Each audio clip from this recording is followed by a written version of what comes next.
All right, picture this. You're walking your dog, right? And suddenly they just freeze. They're completely transfixed by what looks to you like, well, an absolutely empty patch of dirt. What in the world are they doing? Welcome to this explainer. Today we're going to figure out why a simple walk in the park is actually this wild, multidimensional experience for our dogs. We're peeling back the curtain to look at the invisible reality your best friend lives in every single day. So here's our roadmap for today. We'll start with the canine reality, move on to their superpowered nose, talk about how they see in the dark, check out their whisker radar system, and finally, look at some of these sensory superfeats in action. Section 1. The canine reality. A different perspective. As humans, we rely so heavily on our eyesight. We see the world in sharp, high-definition color, so we naturally just assume our dogs do too. But a walk down the street for them, it isn't just a visual stroll. It's a rich, complex tapestry of sensory inputs. While they're walking, they're actually reading a chemical history of the neighborhood through scents, listening to high-frequency sounds we literally can't perceive, and feeling these subtle air vibrations. It's this vivid mosaic that is completely invisible to us. Section 2. The super-powered nose, a world painted in scent. Okay, so when a dog is sniffing, they aren't just smelling, they are gathering hard data. And the secret here is all in the numbers. Get this. You and I have a mere 5 to 6 million olfactory receptors. A dog, they can have up to an astounding 300 million. That is absolutely massive. That staggering difference means their sense of smell is estimated to be anywhere from 1,000 to 10,000 times more sensitive than ours. To them, the world is quite literally painted in scent. Let's track how this specialized equipment actually works inside the nasal cavity. When a dog takes a breath, the air first hits these structures called the nasal turbinates. From there, the air is directed deeper to the ethmoid turbinates, which are totally packed with that receptor-dense olfactory epithelium. All that data then zips straight up to the olfactory bulb in the brain. Oh, and down below, near the roof of the mouth, we find the vomeronasal organ, also called Jacobson's organ, which adds a whole other crazy layer of scent detection. Think of those turbinates like an intricate biological air filter. Basically, turbinates are these delicate, maze-like tubular bone plates that stick out from the sidewalls of the nasal cavity. They effectively redirect the air your dog breathes in, significantly increasing the surface area. This ensures that those densely packed receptors have the time and the space they need to analyze every single chemical thread floating around in the environment. And then we have the vomeronasal organ, or Jacobson's organ. This is an incredible secondary olfactory system located right in the roof of the mouth, along the nasal septum. It allows dogs to essentially smell completely undetectable chemical signals, specifically pheromones. This organ bypasses normal smells entirely and directly feeds into a dog's social behavior, communication, and emotional responses. But here's the coolest part. The nose doesn't work in isolation. Recent brain scans have shown something truly mind-blowing. There is a massive neural connection, like a literal information highway, linking a dog's olfactory bulb directly to their visual cortex. Because of this high-speed data connection, dogs are essentially able to see through smells, maintaining incredible spatial awareness even in pitch black. Section 3. Seeing in the dark. Canine night vision. Dog vision is widely misunderstood. First, we've got to bust a major myth. Dogs are not completely colorblind. They don't just see the world in black and white like an old movie. Humans generally have trichromatic vision, right? That gives us a full rainbow of colors. But dogs have dichromatic vision. This means they see the world in muted shades of blue, yellow, and gray. They're really just missing the reds and greens. So that bright red toy on the bright green grass, to your dog, that just looks like a yellowish gray object sitting on a dull yellow lawn.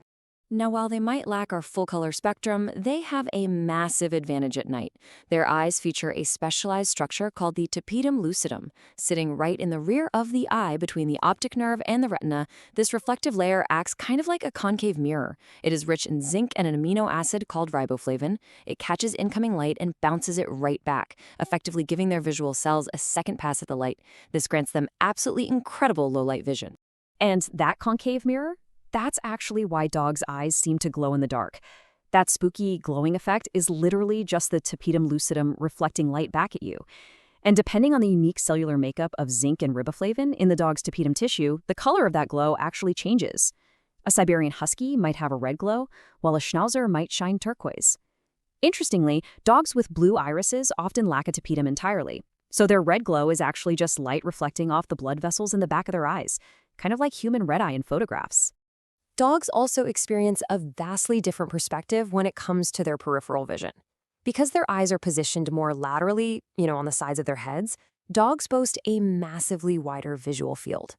While we humans max out at around a 180-degree field of view, a dog's field of view can reach up to an incredible 287 degrees. That allows them to detect subtle motions almost completely behind them. Section 4. The Whisker Radar System, a high-tech sensor. We often just think of whiskers as, well, long hairs. But biologically, they are a completely separate, highly advanced piece of hardware. Scientifically known as vibrissae, these specialized hairs on a dog's muzzle basically act like a short-range radar system. You see, because dogs can't easily see right under their snouts due to the shape of their heads, they use these vibrissae to detect minute changes in air currents.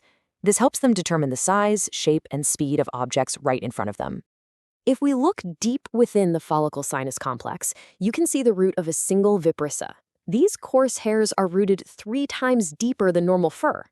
The follicle is completely surrounded by blood-filled compartments, or sinuses, and is packed with an incredibly dense network of nerve endings.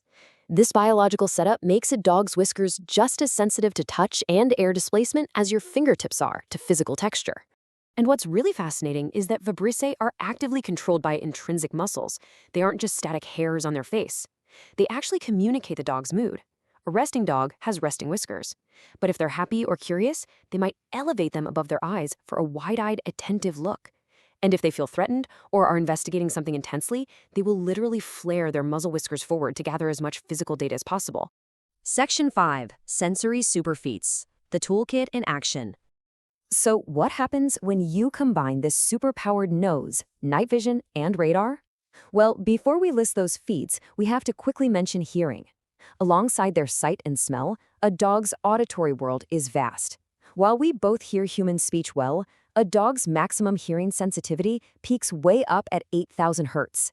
That is a super high-frequency pitch that is completely and utterly silent to the human ear. All right, let's bring the entire toolkit together.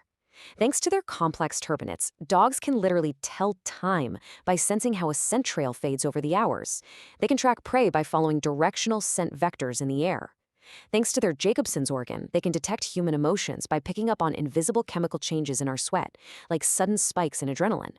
And in total darkness, when even the tapetum lucidum isn't enough, they can confidently navigate a room using just the air current ripples detected by their whisker radar. It truly is a remarkable biological design, isn't it? We might share our homes and our lives with these incredible animals, but they are living in a sensory dimension we can only begin to understand through science. So I'll leave you with this. The next time you grab the leash, will you look down and realize you are sharing a walk with a creature experiencing an entirely different, brilliantly complex, invisible reality? Thanks for joining me on this explainer, and keep exploring.